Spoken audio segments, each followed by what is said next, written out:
কোনো এক অনুষ্ঠানে এই মেয়েটি ড্যান্স করে সোশ্যাল মিডিয়ায় ভাইরাল হয়েছে। সাধারণ জনগণের মুখে তিনি অশ্লীলতা খারাপ মেয়ে নামে পরিচিত হয়েছে, তা আমরা কমেন্ট সেকশনে দেখলেই বুঝতে পারবো। বিভিন্ন মানুষ এই মেয়েটির সম্পর্কে বাজে বাজে কমেন্ট করতেছে, তাহলে কমেন্টগুলো দেখা হোক। এক ভাই কমেন্ট করেছে, এগুলো হলো কাপুরুষদের বউ, যারা পুরুষ তাদের বউ এগুলো করার সাহস কখনো পাবে না। আর এক ভাই কমেন্ট করেছে, কিস্তিতে তুলে কাবিনে টাকা দিয়ে ছাইড়া দিতাম।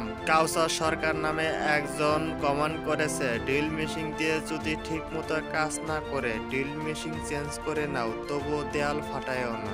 মিনহাস নামে একজন কমেন্ট করেছে, কিছু করা তো পরের কথা, সারা জীবন অবিবাহিত থাকমু, তারপরেও এমন মেয়ে বিয়ে করমু না। এমডি ইউসুফ আহমেদ কমেন্ট করেছে, যে যাই বলুক সবাই কিন্তু এমন বউ চায়, মনে মনে শুধু মুখ ফুটে বলতে পারে না এমন বউ চাই, তাকে দিয়ে কি বিজনেস ভালো হবে?